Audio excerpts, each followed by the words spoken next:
Hey everyone, this is Marcus with Scottsdale Living, and I'm here today to introduce one of my favorite people and favorite charities in the Valley. So this is Ted Taylor with Family Promise. He's the CEO there, and here to talk about some of the things that his organization does. And I'm very looking forward to the conversation. So Ted, welcome. Thanks, Marcus. It's great to be here. All right.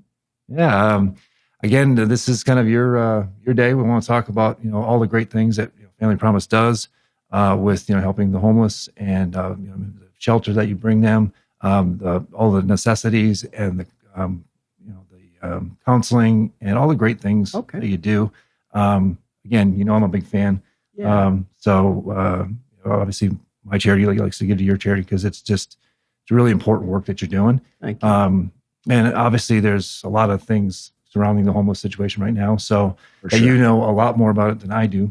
So I think a lot of our people here would love to hear about it. And so let you start off. Okay. Family Promise, what's it all about? Yeah. So let me begin with, just for those who maybe not know, what makes us so different as a shelter. Family Promise is one of 5 family shelters across the Valley. So we only serve families, not singles. But we're a very different kind of shelter. Most shelters in the U.S. are site-based, which means that people sleep on site and eat on site, but not at Family Promise. The way we're designed is that we partner with the community for shelter. So we ask congregations, churches, synagogues, I'm even working with mosques to host our families. So what happens is our families work with us in the daytime, and then in the night, we shuttle them by van to a hosting congregations. It's 4 families at each congregation that we work with. They provide the 6:00 meal. It's a sort of a sit-down meal, just like you have at home, where they all just share one another's company and a beautiful meal together. And then after that meal, it may be there's some light activity, but then our families go to sleep there. They have bedrooms at those congregations. So an example would be at St. Patrick's. They use Fenlon Hall, and they actually separate it with drapes, big tarps, to create 4 separate bedrooms. And then our families will have beds already set up in those bedrooms. We use like Coleman blow-up mattresses, and then the congregation provides all the sheets, blankets, and pillows. So they have their own bedroom. And in shelter, that's actually really important because most of the time you don't get private space. But they sleep at the congregations, and then we pick them up. And by the way, the congregation has overnight chaperones that sleep the night just for safety. I like to say to people, it's the easiest job. All you do is sleep. Yeah. But I love it. So when my church hosts, just as an example, I purposely volunteer as an overnight chaperone because first of all, I take off the badge. I'm just a volunteer, and I get to know the families better. And then you go to sleep and wake up the next morning. And so the next morning we wake up at about 5 a.m. to get the families ready to catch the van to go back to the day center.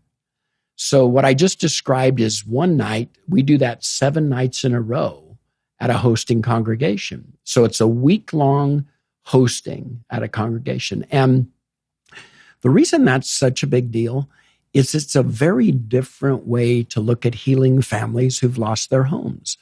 Basically, the premise behind Family Promise is that if we love these children and families back to health, they'll restore that hope that they had before they lost their homes.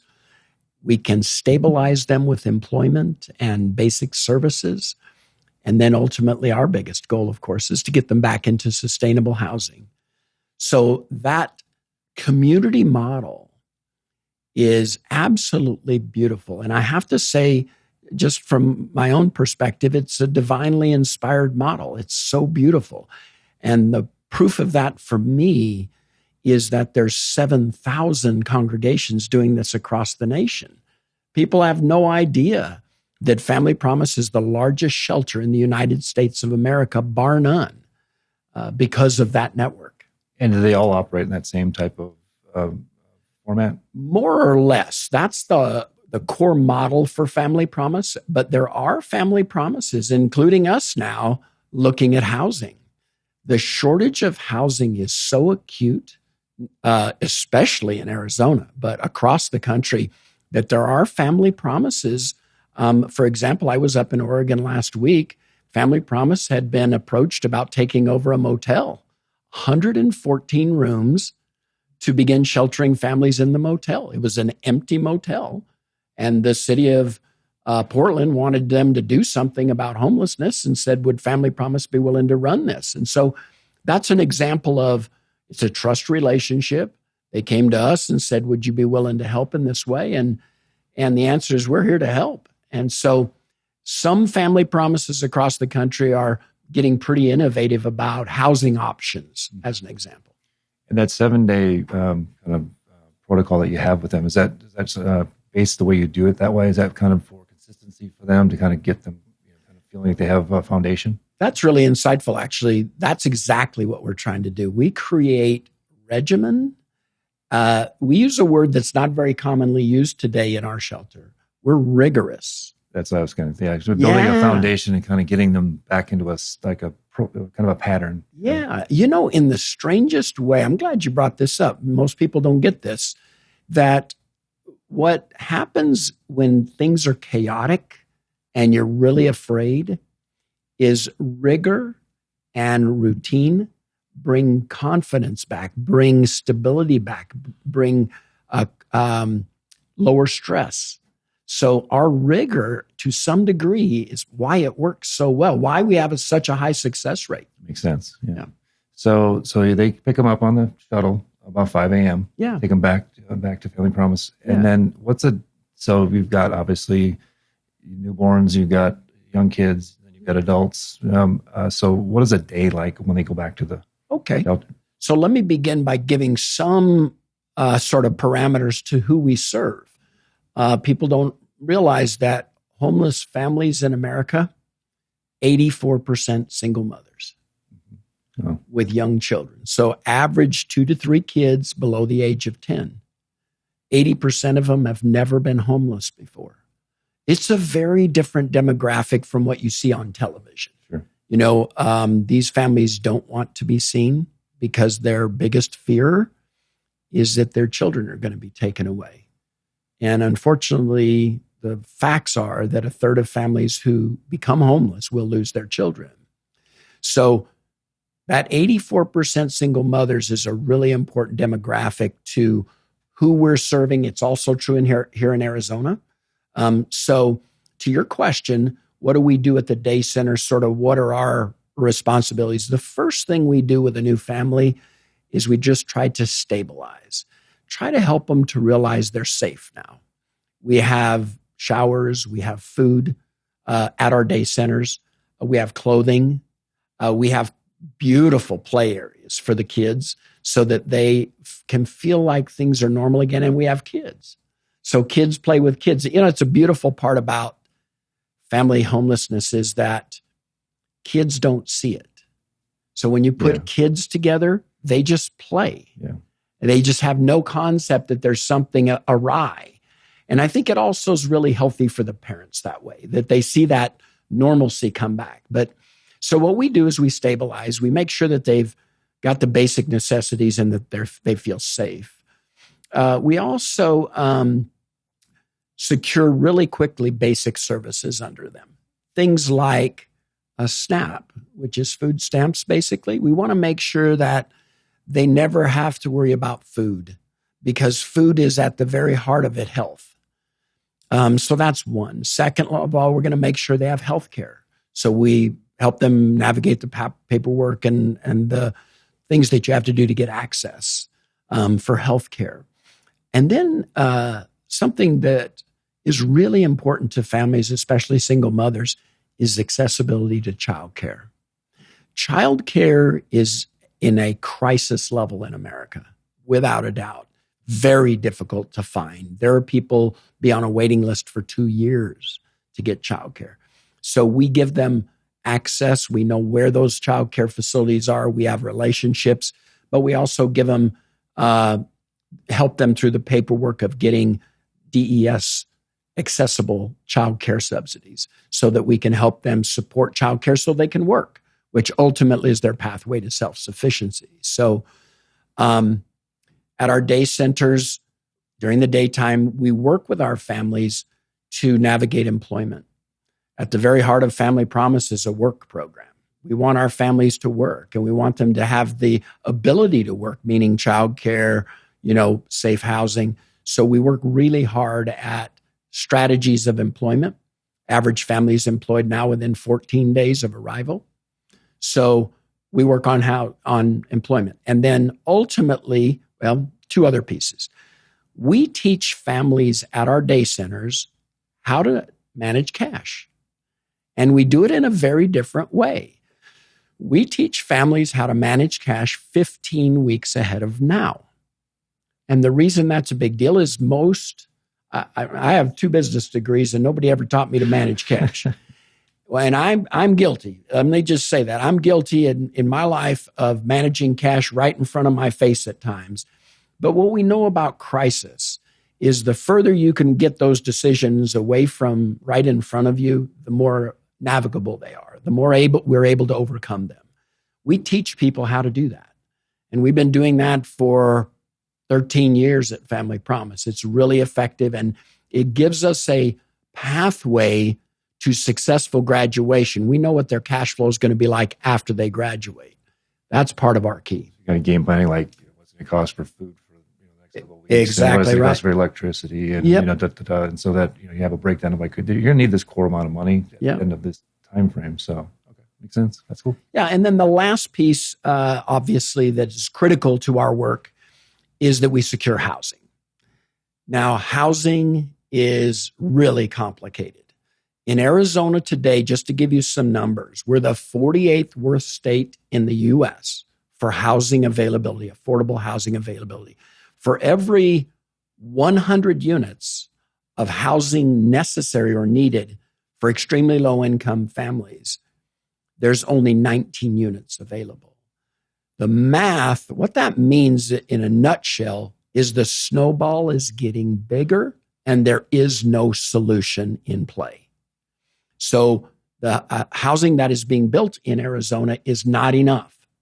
So it's a very serious problem. And so we work really hard with other nonprofits, landlords, and are even getting involved ourselves in locating housing. So that's a critical piece of our formula. Yeah, I suppose if you're trying to place somebody and then you can't find a place to put them. Exactly right. Yeah, exactly right. Okay. I looked on, when I was, obviously I've been involved with your group for a while and, go through some of the programs you have, but it's pretty neat to see, the kids out there in the playgrounds. I know you do a lot of placement with schooling and all that kind of stuff. Yeah. So it's really great. Great point is schools, in my opinion, and Family Promise is sort of across the nation this way, we believe schools are the front line of homelessness. They see and know kids who are homeless before anybody else does, other than the family themselves. And so they're really good at partnering with us to identify, hey, we think we've got a family here that doesn't have a place to stay. And they'll work with us to navigate helping them get into shelter, helping them work through the challenges of shelter. Shelter is, generally speaking, traumatic. So the public school systems are a critical partner for Family Promise, not just here in Arizona, but across the country. And here in Scottsdale, they are amazing. Yeah. Can I just say, and I mean this from the deepest part of my heart, the public school system here in Scottsdale has been a godsend for our families. They work with us so closely to navigate difficult challenges, and they're part of the reason we're successful. That's awesome. That was basically kind of my lead in. I was going to ask you, is like, so if somebody is displaced, maybe for the first time ever, how do they find Family Promise? I mean, what's the way to get there? Great. So one of the ways they find us is exactly that. The homeless liaisons in the districts, or sometimes it's the school counselor, that they'll know about us and they'll make a handoff. But we get a lot of referrals from 211. I don't know if you know of 211, but 211 is the social services hotline, kind of like 911, but it's not as well advertised. Sure. But if anybody in Arizona calls 211, a live person will answer and say, how can we help you with social services? And if you have lost your home, they know about Family Promise. They know about UMOM. They know about Salvation Army. So they know who to contact, who to refer them to. So we get a lot of referrals that way. The shelter system in the Phoenix area has a coordinated intake system, which we participate in, which means that we all take families off that coordinated intake waiting list. I was on a call this morning with all those providers as well as others who look after those less fortunate in our community. And the latest news less than an hour ago is that we have 205 families on the waiting list, which means the waiting list today is almost 6 weeks long. Oh. It's horrible. Yeah, it is horrible. That they have to wait that long to find some help. And, correct. Rescue, basically. That's correct. So, like, again, you keep leading me into the question. So Maricopa County was, the largest county in the United States of growth last year. Yes. Obviously, that's probably going to grow this problem, I would assume. 100%. There's lack of housing, interest rates going as high as they have, yes, costs going through the roof. I'm certain there's more displaced families than probably ever have been. What's the solution? Is there one? Woo, that's a big. It's a loaded question. That's a loaded question. I gave you a tough one. But let me share something with you. First, not only is Maricopa County the largest influx of people, the fastest growing county in the U.S., but Los Angeles County is the largest exodus in the United States of America. That's actually important too, because we're seeing a movement of many homeless families and homeless individuals into Arizona. So this is a very complicated question. How do we solve this? I'm going to suggest to you that there are a number of things that we can do. Family Promise has introduced now for 2 years a very aggressive, privately funded prevention program where we work really closely with families who are in this situation where they may become homeless and we hear about it. We help them navigate how to avoid shelter. The beauty of that system is over 2 years, we've discovered something my wildest dreams thought we would discover. So I'll give you some parameters. If you have averaged the cost for shelter for a family in a traditional shelter, this is not Family Promise, in a traditional shelter, average stay length is 120 days, and it costs about $16,000 a family to rescue them.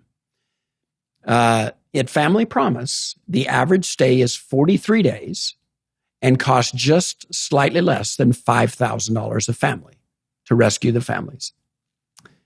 And we have a 70% success rate in that process. Prevention, the average cost to prevent a family from going into shelter for Family Promise is $1,500. There is no question in our mind that it's smarter and more efficient to address the challenges of housing, of losing employment, of irreconcilable challenges with landlords, to deal with these things before shelter is required. And we have navigated into that and the reason I brought up private money is you probably know there's a lot of money that's come into the system. And it's basically trying to pay rent, back rent, forward rent. We don't really think of prevention that way. We want to make sure that a family can survive not just a quick influx of cash, but they've got the means to sustain themselves wherever they're at. And so we work very closely. We partner with families on money. So we make sure they got skin in the game. And we do all this because it's not government money, it's private money, and we can be as creative as we want to be with that. So we have found incredible success. is it okay if I put a plug in for an organization right now? This is your day. Yeah, you do whatever you want. I want to do this. The Garcia Family Foundation, which people more commonly know of as Carvana, are the people who came behind us and said, we want to help you prevent families from having to go into shelter. They have been the resources for us to be creative. Now, there have been some others, for example, the Pulliam Foundation here in the Valley, Nina Mason Pulliam Trust. They as well have helped us. But it is people like that make it possible for us to head off the bigger problem. There is no capacity for this kind of shelter.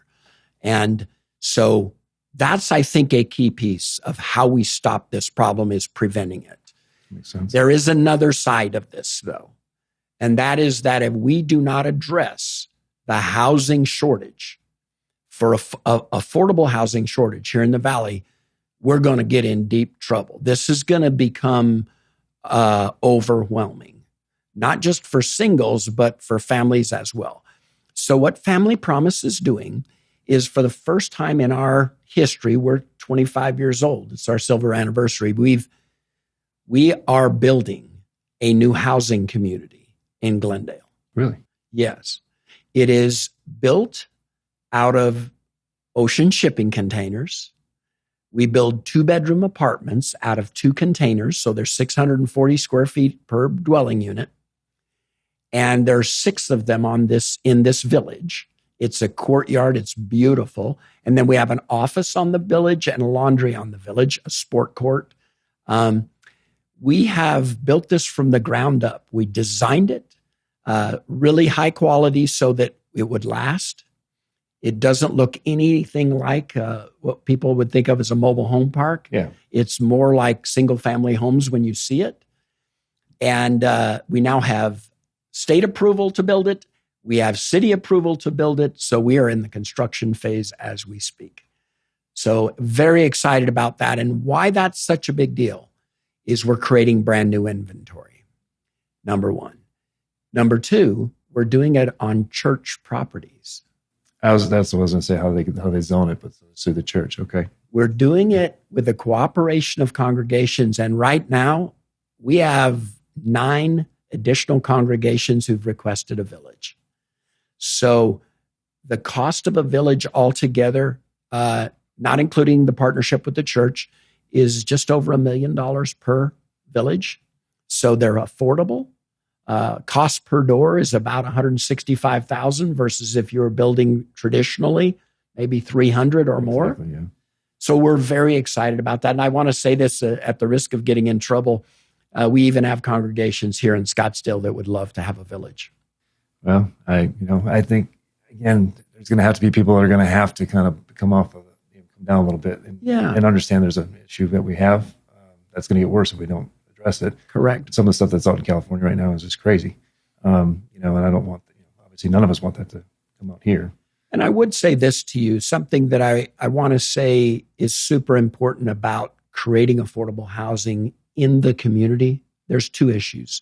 Number one, most affordable housing that's built primarily with government resources are on the peripheral of the community. And what that does is it forces families to commute into the community for work. The tragedy of that is it takes the parents who are working out of their children's lives. They can't attend parent-teacher conferences. They can't attend athletic events or special events at the school. They're taken out of their children's lives. Family Promise doesn't believe in that. We believe that families should be in community, where they're surrounded by, just like we are, by people that are their friends and neighbors and their business associates. We think that changes the game. So that's one reason why this is really important in a community like this. The second one is that by building it affordably this way, we can replicate it in such a way, we can scale it in such a way without affecting the bigger community. And the congregations have a heart to serve. They want to be a part of the solution. And in many cases, the congregations have the land to do it. And so it's just a very unique dynamic today. Great. Now, is that still in that kind of that prevention? Is that kind of in that same private money funding? That's where that's coming from? Or is that... Right now, it is privately funded. Okay. And I think that in and of itself is somewhat amazing. Our intention is not to keep it only private money, because we know the government as well is trying to find a solution. They're looking creatively to how do we deal with this problem. And so we are talking with the Arizona Department of Housing about that possibility, about partnering with us on some of the villages. So we think there's some opportunities there as well. That's pretty amazing. Yeah. That's really good stuff. Yeah. As far as, people want to get involved. Okay. So they're seeing this and they're like, wow, this is something special. I think it's something special. That's why I'd like to donate to it. What's the next step for somebody that's seeing this and says, hey, I got to get involved with that? I mean, I know there's a ton of things that I've read with your group, but I want you probably to explain it better than I could. Well, let me begin that question with, I think, an acknowledgement that I am so proud to be in a country as generous as America. There is nothing like it in the world. The generosity of America is what makes Family Promise possible. And I'm not really talking as much about financial resources as their willingness to volunteer. We have 3,000 volunteers a year. Oh. That's unheard of. But it's people who really feel blessed that they have families that are healthy and whole, and they feel for our families. They want to be a part of the solution. So the number one way that you could help Family Promise is in your faith community. So if you're attending a church or a synagogue or a mosque, is give us a call. I would love to visit with you. I want more congregations involved. There is nothing more powerful than congregational members participating in feeding our families and providing bedrooms for our families. I think that's the beauty of Family Promise, and I think it's what the community does the best. So that would be my number one recommendation, is get involved in your faith community with Family Promise. And that just means a call to me if you are so inclined. And our website is available at familypromiseaz.org. So I would encourage you that way. The other way is we have activities at each of our sites. So we have day centers. We have 2 in South Scottsdale. So we have one at Earl Drive, just east of Scottsdale Road, so north of Thomas. You're welcome to come by unannounced and come visit with us. We'd love to put you to work and show you things that you could do to help it may be organizing donations, clothing, things of that nature, or it could be reading to kids. There's many things that we do at that site. And at our Bellevue site, which is down off of McDowell Road and Scottsdale Road, right next door to Skysong, it's actually a fairly large campus.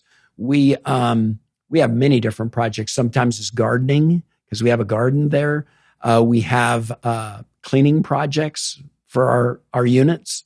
So there's many things that people can help that way. And I do want to encourage groups like companies or nonprofits or church groups or synagogue groups that want to get involved.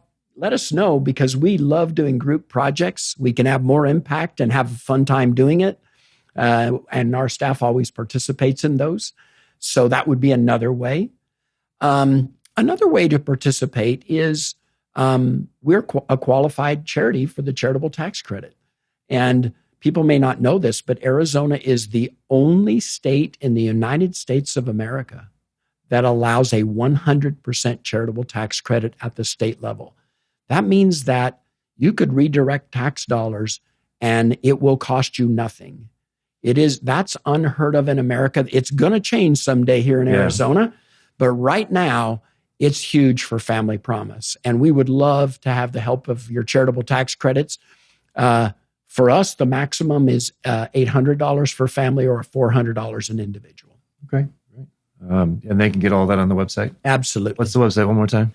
familypromiseaz.org. Okay, perfect. And we'll obviously list it on the site as well. So we'll have that. So that's great. What What didn't I cover? What didn't I ask? What are we got? Some other initiatives? I think there's one other area that I think is really important about family homelessness, and that is that we can rescue people all day long. We can even get them back into their own apartment and doing well. But we feel an obligation to go further than that. So we have a goal to maintain a relationship with our families for 24 months after graduation. During that time, the way we think of it is their family.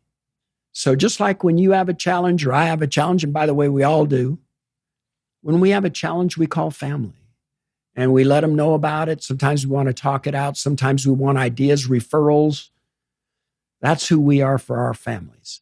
We want to be family for our families. So we let them know that. I might be interesting for you to know that at our graduations, which are not public, and we do maybe 2 to 4 of those a week, we say to our families, when are you leaving? And they said today, it's usually the date of the graduation. And we'll say, so I have to tell you, as of today, you will no longer be welcomed here as a client.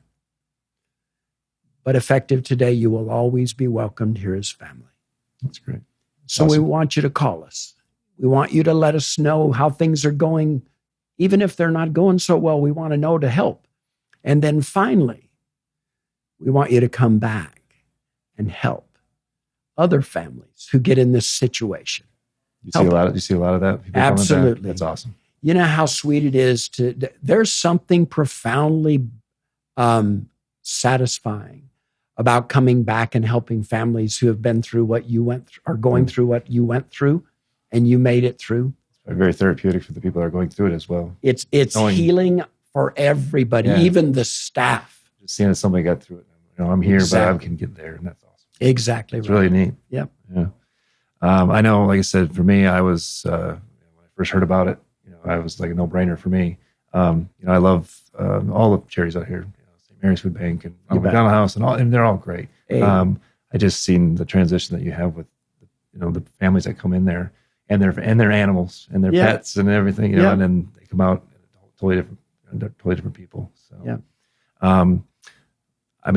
there's all the questions I had for you today. Is there anything else you want to discuss as far as I think it's appropriate to just thank the community. So would you mind if I just want to look in the camera and thank the community? By all means. Family Promise has been in the Phoenix area for 25 years. And we could never have done what we have been able to do. We've rescued over 1,700 families because of you, because of your generosity financially, as well as your volunteer help across over 50 congregations who help us. We'd love to have more of you help because the problem continues to grow. But I just want to thank you from the bottom of my heart for everything you have done to make Family Promise who we are today for these families, and for all those families who can't look at you in the eye, I can, and tell you, God bless you. You've made a huge difference in the lives of these families. Thank you. Scottsdale Living here there, and I'm telling you, right, I've seen it, and it is an amazing charity. I do a lot of really great things for this area in Scottsdale, Phoenix, Greater Phoenix. I implore anyone that's watching this podcast, please reach out. They're the nicest people you ever want to talk to. They're so genuine and nice, and help out any way we can. So, thank you. All right. I think that's all we have for today. Okay. All right. Anything else you want to talk about? We'll have our Holes Fore Hope charity event in January, and then we'll have another one in May. So we'll have 2 of them for help out any way we can with the charity as well. So, all right. Well, thank you very much for sitting down with me today. It was a pleasure for me. My first time with the podcast, and had an amazing guest to start off with. So it's great. Thank you. Thank you, Ted, very much. You bet.